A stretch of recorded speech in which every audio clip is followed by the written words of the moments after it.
Entonces fue parcial el tema de la constituyente como escenario de paz, pero sí quiero decir que el texto de la Constitución del 91 sigue siendo, en mi opinión, un instrumento útil para concretar diálogos y acuerdos políticos que permitan por fin superar el conflicto interno en Colombia.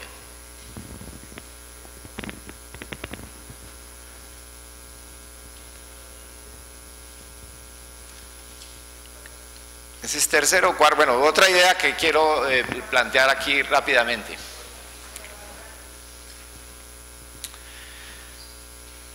El tema de la democracia participativa y la democracia representativa. Creo que una de las cosas pues también importantes del texto constitucional, bueno, antes, perdón, me voy a hacer primero el tema de Carta de Derechos. O sea, una reivindicación que hay que hacer de la Constitución del 91 es la Constitución como Carta de Derechos. Bueno, después miramos ese tema, sí. Primero el tema de Carta de Derechos, que me parece que es clave, nosotros fuimos de los primeros países en los cuales los derechos en sus tres dimensiones o en sus tres categorías han quedado elevados a rango constitucional. Y en ese sentido, en buena parte pioneros en Latinoamérica en constituciones garantistas. Y creo que la Constitución del 91 se conoce en la ciudadanía por la Carta de Derechos, esencialmente por la Carta de Derechos, sin querer decir que tengamos una alta cultura constitucional. Tenemos una precaria cultura constitucional, pero lo que tenemos de cultura constitucional en la sociedad colombiana está muy asociado, en mi opinión, a la Carta de Derechos. Y más que al texto del reconocimiento de derechos, a los mecanismos de protección de los derechos. Para el ciudadano común, Constitución del 91 es igual a tutela. ¿Sí?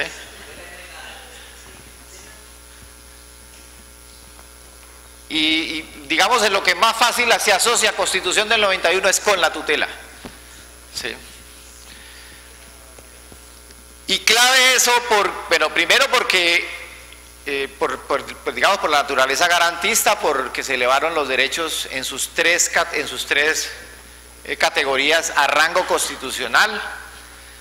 Muy importante también me parece aclarar lo que ha aclarado la Corte Constitucional: los derechos fundamentales no son solamente los que están en el capítulo que dice derechos fundamentales.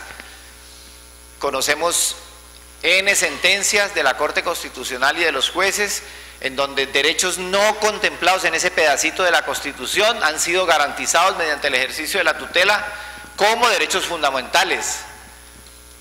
En última, los derechos fundamentales son todos, siempre y cuando estén asociados a la realización de la dignidad humana, que además es el sentido del Estado Social de Derecho.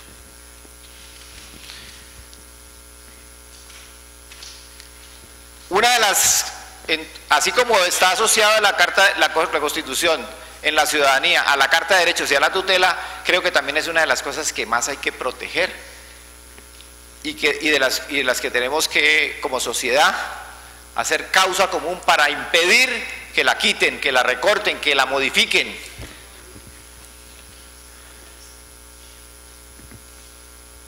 Es bueno también comentar en este aspecto de la Carta de Derechos y tutela la manera perversa como se dice en sectores del Estado o desde ciertas dependencias del Estado, que los ciudadanos abusan de la tutela. Y entonces o que la tutela desequilibra fiscalmente al país y que los derechos desbordan las posibilidades del Estado. y que por lo tanto entonces hay que quitarle alcance a los derechos.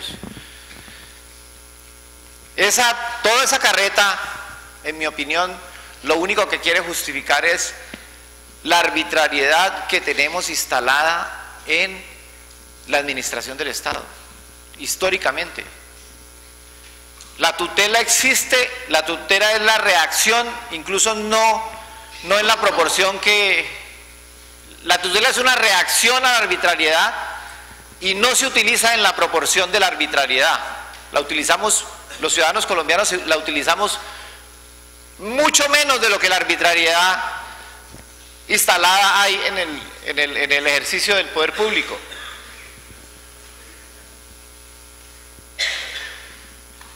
No es sino hacer la revisión, cada rato en el análisis de las tutelas sale eso. La mayoría de las tutelas tienen que ver con salud. Y entonces, ¿dónde se originan? Se originan en la negación del derecho a la salud en los hospitales públicos, en las EPS, en el seguro social, ¿sí? Pareciera que en el seguro social ya tienen el formato de respuesta de todas las solicitudes diciendo no, pero adicionalmente a que le niegan los derechos a la gente, son los mismos funcionarios del seguro, por ejemplo, los que le dicen no, usted tiene que irse para donde un juez a la tutela.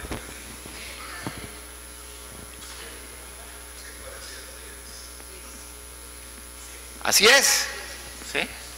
La única manera que le reconozcan eso es que usted se vaya para la tutela, pero no va a decir que yo le dije, ¿sí? Entonces, miren, la arbitrariedad instalada en el Estado, ¿sí? Y ahí en vez de la Procuraduría estar diciendo que hay abuso de la tutela, ¿por qué la Procuraduría no persigue a los funcionarios que niegan sistemáticamente derechos que incluso han sido protegidos mediante sentencias de la Corte Constitucional, en las que la Corte ha dicho todos los casos similares a estos tienen que ser tratados iguales a esto, y entonces ahí los funcionarios tienen ya, digamos, las instrucciones para actuar? No, pues siguen negando. Váyase para donde el juez a que le... Entonces lo que hay es abuso de la arbitrariedad, no abuso de la tutela. Es un sofisma de distracción para meternos en el cuento de la sostenibilidad fiscal y la reforma constitucional que le quite alas y le quite vuelo a la tutela. Entonces ahí ya me voy entonces al tema de democracia participativa. Muy importante también en el texto constitucional, repito, como horizonte de sociedad que queremos construir, el tema de la democracia participativa, no tanto como sustitución de la democracia representativa, sino como factor de equilibrio para la democracia representativa. No es el dilema, democracia participativa para acabar con la democracia representativa, no, equilibrio entre la democracia de representación y la democracia directa. La intervención de los ciudadanos en el ejercicio del poder. Equilibrio.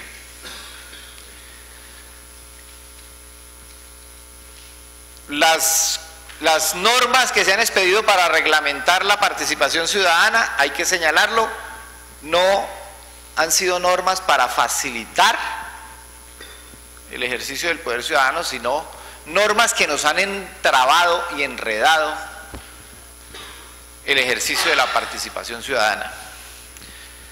Y entonces, en vez de facilitar y de dinamizar la participación, la obstaculizan con formatos, con requisitos, con procedimientos, con porcentajes, con multitud de escenarios, dispersión de escenarios de participación, formales, pero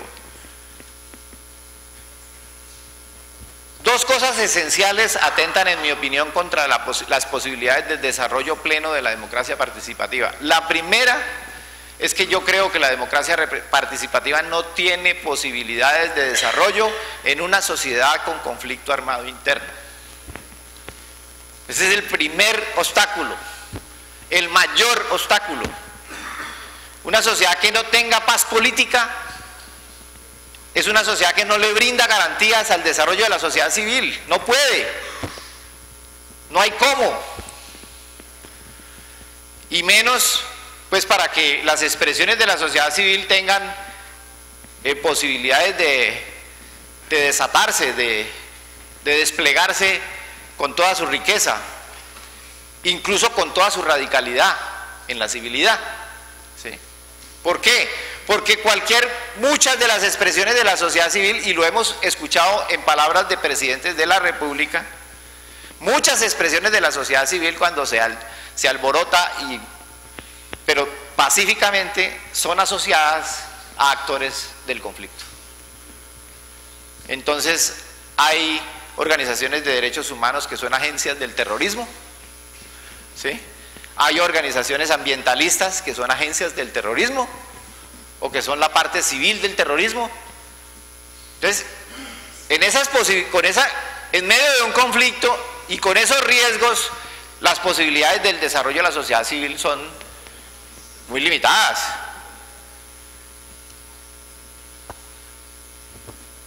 Y el segundo tema que limita la participación ciudadana es que la democracia participativa, o el equilibrio entre representación y participación, exige un elemento básico en los dirigentes del Estado y en los gobernantes: es estar dispuestos a ceder poder.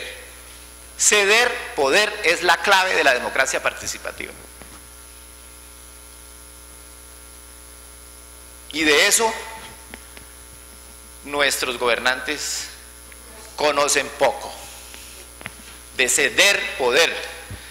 Concentrar poder sí es eso, sí, va para esa. ¿Sí? Va para esa. Entonces recortemos las transferencias a los municipios y a las entidades territoriales y reconcentremos las finanzas públicas en Bogotá.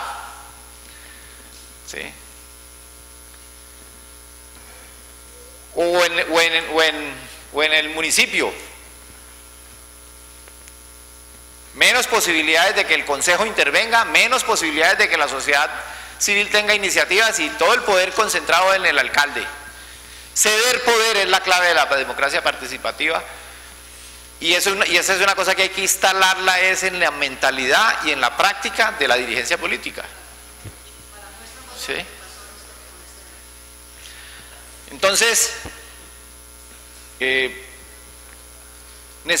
digamos, las dos transformaciones más importantes, en mi opinión, para poder desatar el tema de la democracia participativa y equilibrarla con la democracia de representación, es que logremos la superación del conflicto y que entonces no exista el pretexto de que una expresión de la sociedad civil corra el riesgo de estar asociada, ¿sí? O de que la asocien, o de que la infiltren, también hay que decir así, ¿cierto? O sea, que sacar el debate de actores armados en la disputa política que permitan entonces el despliegue de la sociedad civil. Que no exista el pretexto del conflicto para negar el desarrollo, o para impedir, o para estorbar en el desarrollo de la sociedad civil. Y el tema de ceder poder. Creo que es muy importante también el tema de esa relación entre república unitaria y autonomía de las entidades territoriales, que está en el artículo, bueno, uno de los primeros artículos de la Constitución, tal vez el primero, sí. Estado social de derecho, república unitaria con autonomía de las entidades territoriales. Se le ha apostado todo a la república unitaria y muy poco a la autonomía de las entidades territoriales. Sí.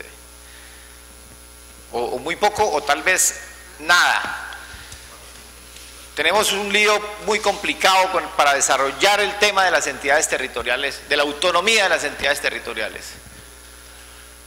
Pasamos 20 años tratando de conocer cómo hacemos provincias y cómo hacemos regiones.